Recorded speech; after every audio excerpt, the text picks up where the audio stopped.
The Department of Homeland Security's refusal to release the records of Prince Harry. The man who has spent 7 years following the threads that every other journalist refused to follow has just said something that cannot be unsaid.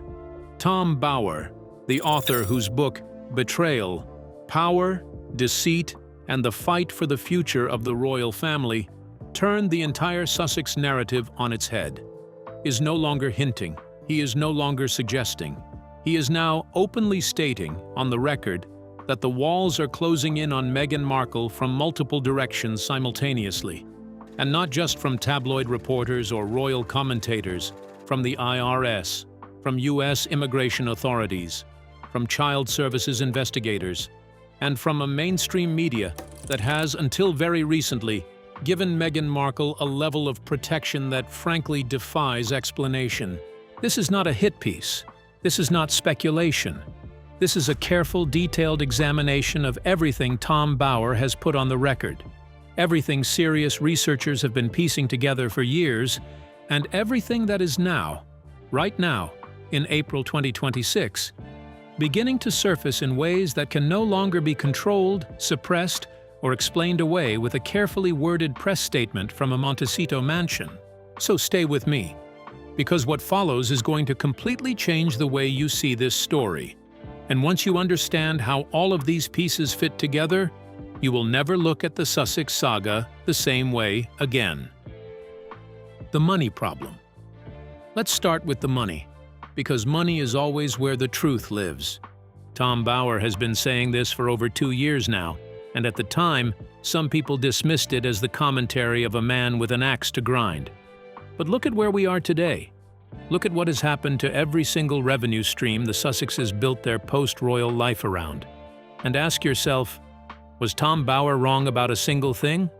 The Netflix deal. Gone. A relationship that was supposed to generate prestige, relevance, and serious money has effectively collapsed. The documentary, the series pitches, the grand vision of building a media empire from a California mansion, all of it evaporated because, as Tom Bower pointed out with forensic precision, Meghan simply had nothing new to offer. Quote, and this is Bower's assessment, "She had nothing to offer other than smiling with a lot of non-entities. Harsh? Absolutely. Accurate? Look at the numbers. The Spotify deal was arguably even more catastrophic. A reported deal worth tens of millions of dollars. And what did the world get in return? 13 episodes of a podcast that the streaming giant itself ultimately decided wasn't worth continuing. When Spotify walks away from a deal that size, it is not a minor business setback. It is a public verdict on your commercial viability. The Jam. Yes, The Jam. American Riviera Orchard, Meghan's lifestyle brand, launched with enormous fanfare, carefully staged photographs, celebrity gifting, a meticulously crafted image of domestic elegance. And then, almost nothing. The Jam isn't selling. The brand is flopping. The lifestyle empire that was supposed to make Meghan the next Martha Stewart is struggling to generate the kind of commercial momentum that would justify the hype surrounding its launch. And here is the number that Tom Bower keeps returning to, the number that sits at the center of everything. Their lifestyle costs a minimum of £3 million a year after tax. £3 million. That is the floor, not the ceiling, of what it costs to maintain the Montecito mansion, the security detail, the staff, the travel, the wardrobe, the appearances, and everything else that goes into performing the lifestyle of the Duke and Duchess of Sussex. Think about that number for a moment. £3 million per year, minimum, after tax, just to maintain the base. Now add the cost of launching a commercial brand. Add the cost of legal teams engaged in ongoing battles with British tabloids.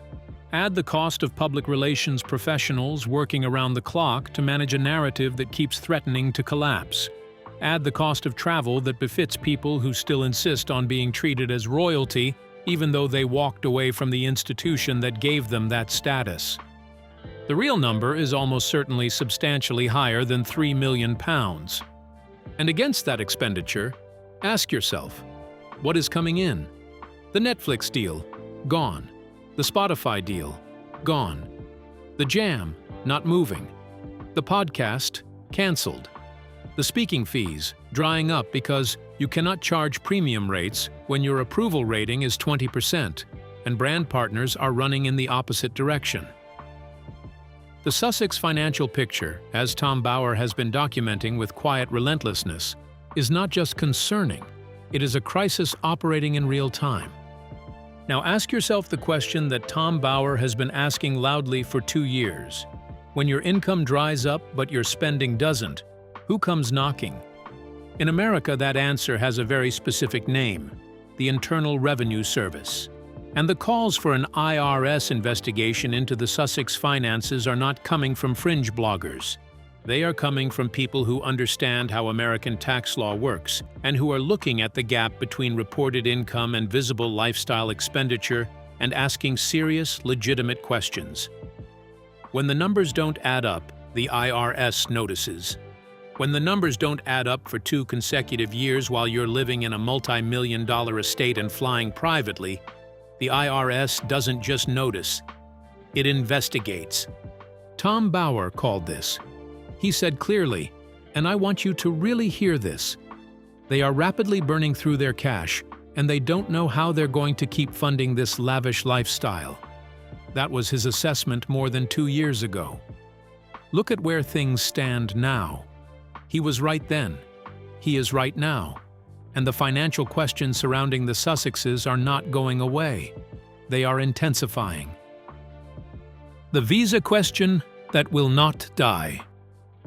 Now let's talk about the story that the mainstream American media has been extraordinarily reluctant to pursue. Prince Harry's US visa. This is not complicated. American immigration law is not ambiguous on this point. Drug use, specifically the use of hard drugs, is grounds for visa denial. It is one of the clearest, most consistently enforced provisions in the entire U.S. immigration framework. And yet, Prince Harry, in his own memoir, written in his own words and recorded in his own voice for the audio version, openly, explicitly, and in considerable detail admitted to using cocaine, cannabis, and magic mushrooms. Let me be direct with you about why this matters so much. Thousands of ordinary people are denied U.S. visas every single year for far less than what Harry admitted in Spare. People who disclose far more minor transgressions on immigration paperwork, a single drug-related incident decades in the past, find themselves blocked from entering the country. The U.S. immigration system applies its rules with considerable thoroughness and, in many cases, without mercy. So the question being asked, not just by critics of Harry, but by immigration lawyers and legal analysts who have examined his situation, is very simple. Is there one rule for ordinary people and another rule for a British prince residing in a Montecito mansion? And if so, why? And how long can that arrangement possibly be sustained in a political environment that is specifically hostile to exactly that kind of double standard? Tom Bower highlighted this with the kind of quiet, devastating precision that has made him one of the most effective investigative authors working today. He pointed out that Harry didn't just write this material. He read it aloud. He endorsed every single word of it on the record, in his own voice, for global distribution. Tom Bower's assessment of what this revealed about Harry as a person was characteristically blunt, a complete lack of self-awareness, a total failure to understand reality, the behavior of a schoolboy who didn't understand the damage he was inflicting on himself. But here's what makes this genuinely extraordinary from a legal standpoint. Under U.S. immigration law, what Harry admitted in Spare should have been sufficient grounds for a visa review at minimum and potentially visa denial or revocation. And yet Prince Harry continues to reside in Montecito, California, with what appears to be zero consequences, zero transparency, and zero official explanation. The Heritage Foundation filed a Freedom of Information Act request to see Harry's visa application. That request was initially blocked. The question of whether special treatment was applied, whether political pressure was brought to bear to protect Harry's residency status in a way that would never be extended to an ordinary immigrant who made the same admissions, has never been properly answered. Tom Bauer has consistently made the point that Harry and Meghan believe the rules simply do not apply to them. And for years they were correct. But the question being asked louder and louder now, in April 2026, is how much longer that can possibly last.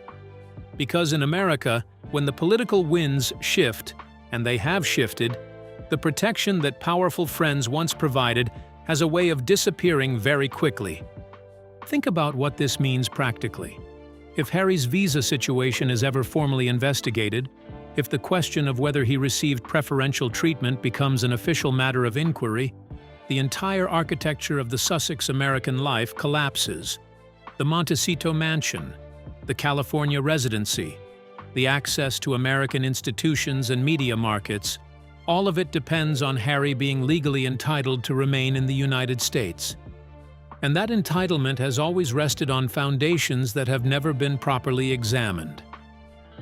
The child services question. I know some of you will find this section uncomfortable. I understand that. Questions involving children are sensitive, and they should be handled carefully and responsibly. But Tom Bauer and serious researchers who have been examining this story for years are not asking irresponsible questions. They are asking questions that emerge from genuine anomalies in the public record. And in 2026, those questions are getting harder and harder to ignore.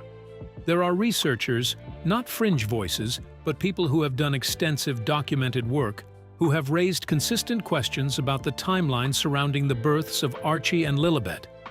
Questions about what was and wasn't shown publicly. Questions about the level of access and documentation that was, or wasn't, provided in circumstances that departed significantly from royal precedent. And then there is the age question, because the age question adds an entirely different layer to every other element of this story. Tom Bauer's work has been meticulous on the subject of Meghan's biography and the many points at which the official version of her life story strains credibility. Researchers who have examined her age have pointed to testimony from people who knew her at school, from her own half-sister Samantha Markle, and from other contemporaries, who suggest that Meghan may be significantly older than her official biography states, potentially by as many as 6 years. And Samantha Markle has been specific about this.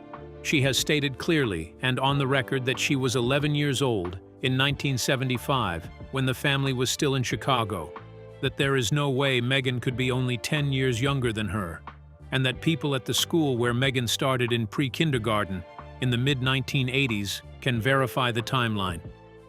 Now, why does this matter? Why would Meghan's age be anything other than a biographical footnote?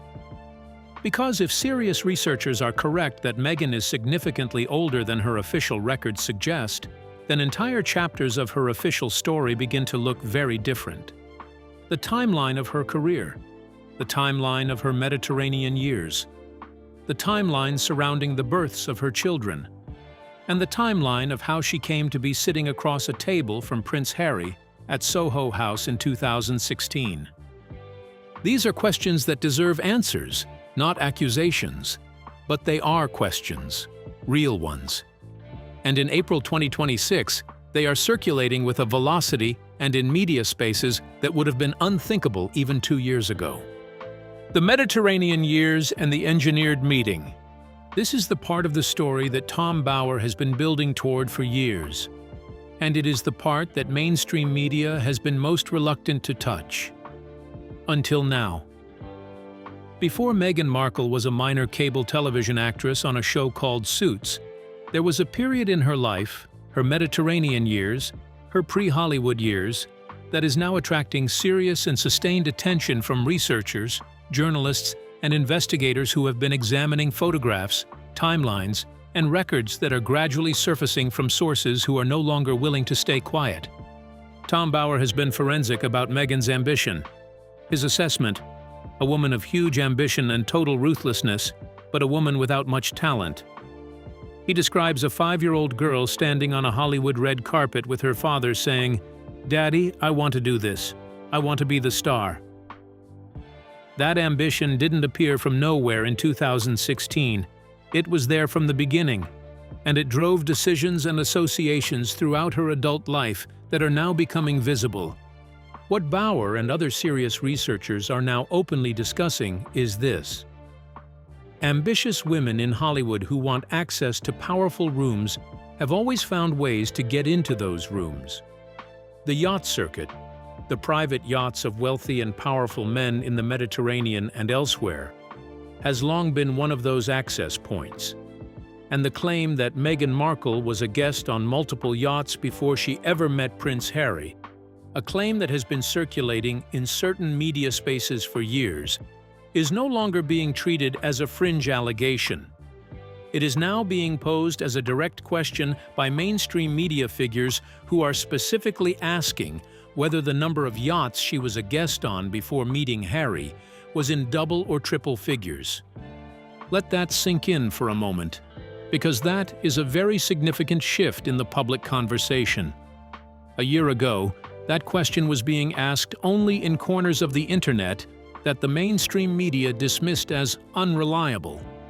6 months ago, it was being raised by royal commentators who were careful to frame it as speculation. Today, it is being stated as a starting point, not a question of whether she was on those yachts, but a question of the scale. Double figures or triple figures? That is not a question that treats the underlying claim as unproven. That is a question that treats it as established and asks about magnitude. And the people asking that question are not anonymous bloggers. They are recognizable, credentialed figures in the media landscape who clearly believe the evidence has reached a threshold where the question can no longer be deferred. And the photographs are part of why. Pictures that researchers describe as placing Meghan in specific contexts on specific vessels with specific individuals whose names, when connected to hers, raise questions that the official Sussex narrative has never been asked to answer. And then there are the photographs. Pictures that, according to researchers who have been tracking this story, place Meghan in contexts and with individuals that raise questions she has never been asked to answer publicly. Tom Bauer has documented how much of Meghan's pre-Harry history appears to have been systematically removed from the internet. Scrubbed, as some researchers put it, long before the public ever knew who Meghan Markle was. Which brings us to the Soho House meeting. The official narrative is one of the most successful pieces of mythology in modern royal history. Two people meet by chance through a mutual friend. They fall in love. It's a fairy tale. The end. Except Tom Bauer and serious researchers have been asking for years whether that meeting was, in fact, engineered, deliberately, carefully, by people with serious money, serious connections, and a very specific interest in placing Meghan Markle in front of Prince Harry. The name Marcus Anderson keeps coming up in this context, a well-connected member of the Soho House set. Someone who has remained extraordinarily, inexplicably close to Harry and Meghan long after virtually everyone else in their social circle has been ghosted, discarded, or publicly denounced. Tom Bauer himself has noted that Meghan is quite ruthless in dropping and dumping people, and then very publicly castigating them. She has a very long list of people she has ghosted. So why has Marcus Anderson survived that cull? Why is he still in their orbit years later when so many others are gone? That is a question worth sitting with, because in any investigation, whether journalistic or legal, the person who survives the purge is always the most interesting person in the room. Tom Bauer versus the narrative. Tom Bauer did not just write a book about Harry and Meghan, he opened a door. And through that door, people are now walking, asking questions that should have been asked years ago. His method has always been the same. He follows threads. He documents contradictions. He does not accept the official narrative uncritically, and he does not allow discomfort or legal threats to stop him from publishing what his research reveals. His entire career has been built on exactly this approach: forensic, patient, fearless examination of powerful people who believe their narrative is too strong to be challenged. And what makes Tom Bauer particularly significant in the Sussex story is that his audience agrees with virtually everything he says, almost universally. Except for one point. his suggestion that Catherine, Princess of Wales, felt threatened by Meghan Markle. On that point, the pushback from his own audience was immediate, fierce, and almost unanimous. And I think that pushback tells us something important, because here is what Catherine actually felt: not threat, but fury. The particular fury of someone who has earned something watching another person try to take a shortcut straight to the reward without paying any of the cost. Think about what Catherine has done. She has spent over a decade doing the patient, invisible, unglamorous work that actually holds an institution together, showing up on cold days in Colchester, opening hospitals in Stockport, doing the work that never makes the front page but is the foundation of what the monarchy actually is. She sacrificed privacy and freedom and spontaneity for it. She survived public humiliation and press intrusion and family drama for it. She understood before she was 20 years old what it would cost her, and she paid that cost every single day. And then Meghan Markle arrived and made absolutely clear, from almost the first week, that she had zero intention of doing any of that. Tom Bower has documented this comprehensively. Meghan was furious that she and Harry were living in a smaller house at Kensington Palace. Meghan believed, and Tom Bower has been explicit about this, that she should be the future queen. A woman who had been in the royal family for 5 minutes believed she deserved the position that Catherine had spent a decade preparing for. That is not a threat.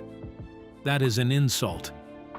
And Catherine saw it for what it was within weeks of meeting Meghan. Not an arrival. A problem. A serious institutional problem, dressed in designer clothes. Prince William saw it too. He tried to warn Harry. He told him directly that it wasn't going to work. Harry didn't listen. Because Harry, as Tom Bower has made clear, was caught. He was determined to marry Meghan for his own reasons. Reasons that are becoming clearer as the full picture of how that relationship was initiated and cultivated continues to emerge. The appalling numbers that tell the real story. Here are the numbers that tell you everything you need to know about where Harry and Meghan stand right now. The YouGov polling released recently, marking what would have been the late Queen Elizabeth's centenary, is nothing short of catastrophic for the Sussexes. The late Queen, 81% positive. Princess Diana, 77%. Prince William, 76%. Catherine, 75%. Princess Anne, 70%. King Charles, despite navigating enormous personal and institutional controversy, 60%. Prince Edward, 53%. And then Harry and Meghan. Harry, 30%. This is a man who once rivaled the Queen herself in popularity polls, a man who was genuinely deeply beloved by the British public, who could have been one of the most admired and celebrated members of the royal family for decades. Now sitting at 30%, with 70% of his own countrymen viewing him negatively. Meghan, 20%. 8 out of 10 people in the United Kingdom view her negatively, 20%. And the only person keeping them from absolute rock bottom is Prince Andrew, sitting at a catastrophic 3%. A number that, as Tom Bower has noted, probably represents people who answered the survey without actually knowing who they were rating. But here is what those numbers mean practically. No mainstream brand wants to be associated with a 20% approval rating. No serious media partner wants that relationship. No Hollywood door opens easily for someone that 8 out of 10 people view negatively. The commercial logic that was supposed to sustain the Sussex lifestyle, the idea that their brand had value, that their names could open doors and generate revenue, has collapsed entirely. Tom Bower saw this coming 2 years ago. He said once the Netflix money runs out, they have a massive problem. He was right. He is always right. And there is something else in those numbers that deserves attention. Harry is at 30%. That is a man who has lost over 50 percentage points of his approval rating in fewer than 10 years. The descent from beloved prince to minority-approved figure has been one of the most dramatic collapses in public support in modern British history. And it happened entirely because of decisions he made. decisions that Tom Bower has documented in extraordinary detail, under the influence of a relationship that, as the evidence increasingly suggests, may not have been the fairy tale we were told. William becomes king, the endgame. Tom Bower has been clear about what happens when William becomes king, and in April 2026, with King Charles's health concerns well documented, that question is not abstract. It is immediate. Bower's assessment: William will move decisively. The Duke and Duchess of Sussex titles, gone. Harry's prince title, gone. The children's titles, gone. Clean, complete, final. A closing of the door on the Sussex chapter that will be so thorough and so definitive that there will be no way back, no negotiation, no pathway to rehabilitation. Harry knows this. Tom Bower has noted that Harry is genuinely worried about what happens when William becomes king. And that worry is written all over the footage from the Australian tour. That desperate, performative display of fading relevance that Bower believes has actually accelerated the timeline. Because Charles watched that tour, William watched it, and what they saw was a couple commercially exploiting the royal connection in a way the institution cannot continue to tolerate. Think about what the Australian trip actually was. This was not a diplomatic mission. This was not humanitarian work. This was Meghan Markle charging attendees the equivalent of roughly £1,400 sterling per head to sit in a room and listen to her talk about women's empowerment, while simultaneously reminding the world, through every photograph and every headline, that she holds a royal title she did nothing to earn and everything to undermine. That is the Sussex business model in its final form. Rent out the title. Charge for access to the proximity. Cash in on a connection to an institution you publicly attacked and privately betrayed, and then look directly at the camera and insist you're doing it for the good of humanity. William watched that. King Charles watched that, and Tom Bower's assessment is that what they saw was the last straw, the moment that removed any remaining ambiguity about what the Sussex project actually is and what needs to happen to it. The Australian tour. The retreat weekend with tickets at over $2,500 Australian dollars. The women's empowerment branding. Meghan on stage speaking about campaigning for women her whole life. Tom Bower's response to that particular claim was characteristically blunt. She never campaigned for women. She always campaigned for herself. And the footage from Australia appears to support that assessment. Harry, watching Meghan perform on stage, and then, the moment her event began without him, leaving immediately. Not lingering, not supporting. Leaving. A man who does not want to be around his wife when he doesn't have to perform alongside her. And the mainstream media is noticing. Not all of it, not yet. But the shift is happening. Commentators who spent years amplifying the Sussex narrative, running favorable cover stories, providing platform after platform for the couple to present their carefully constructed version of events. Those same commentators are now asking the questions they refused to ask before. Questions about the yacht girl past, questions about the Mediterranean years, questions about the engineered meeting, questions about the money. Tom Bower opened the door, and now people are walking through it. The Convergence. Why now? So here is the question I want to leave you with. Why is all of this happening now? Why are these questions converging in April 2026 after years of being suppressed, dismissed, or ignored by the mainstream media? Part of the answer is simply that the truth has a momentum of its own. Tom Bower understood this when he wrote Betrayal. He understood that when you document the contradictions carefully enough, when you follow the threads persistently enough, when you refuse to accept the official narrative regardless of the legal threats and the public pressure, eventually, the truth finds its level. Part of the answer is financial. The money is running out. The inheritance from Diana, the private funds that Harry has been drawing on to sustain a lifestyle that his commercial ventures could no longer support, is, according to serious financial analysts examining the Sussex situation, on a trajectory toward being exhausted within 5 years. When the money is gone, the performances end. The mansion, the security, the staff, the charitable foundation that provides tax benefits, the private travel, all of it requires ongoing funding, and the Sussex income statement no longer supports the Sussex balance sheet. Part of the answer is political. The political environment in both the United Kingdom and the United States has shifted dramatically. The protection that certain powerful figures once provided to Harry and Meghan, the willingness of political allies and media organizations to suppress inconvenient questions, has weakened significantly. The IRS questions are real questions. The immigration questions are real questions. And in the current political climate, the idea that a British royal with publicly admitted hard drug use continues to reside in the United States, with apparent immunity from the legal consequences that would apply to any ordinary immigrant, is a story that is becoming increasingly difficult to bury. And part of the answer is Meghan herself.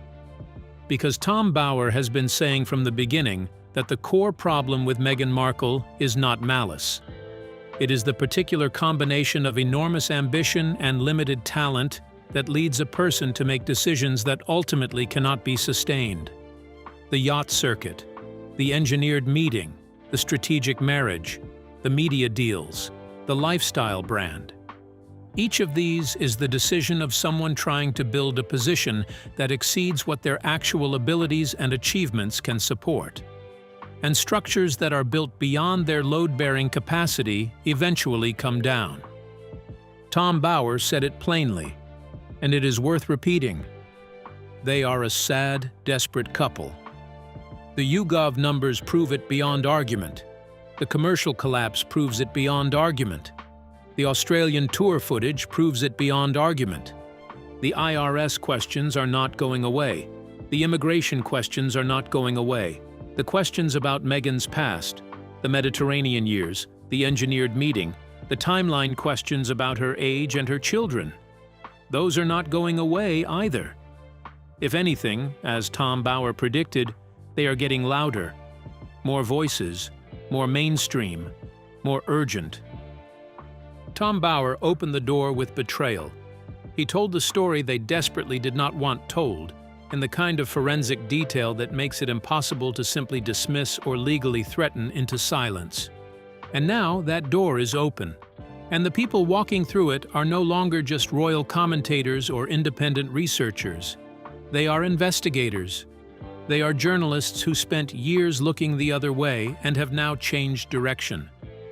They are financial analysts, immigration lawyers, and tax specialists asking the specific, technical questions that arise when numbers don't add up and official narratives strain credibility past the breaking point. The question is no longer whether this story will be told fully. The question is simply when.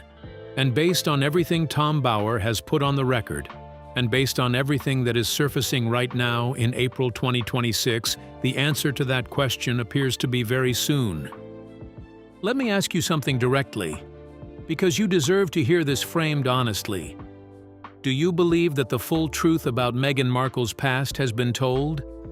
Do you believe that the official version of how she met Harry, the fairy tale, the chance encounter, the mutual friend, holds up against the weight of evidence that serious researchers have spent years assembling? Do you believe that a woman with a 20% approval rating, a collapsed commercial portfolio, and a financial situation that Tom Bower has described as free fall is going to find a way to sustain the performance indefinitely? And here's another question, one that I want you to sit with after you finish watching this. Who benefits from the truth being suppressed?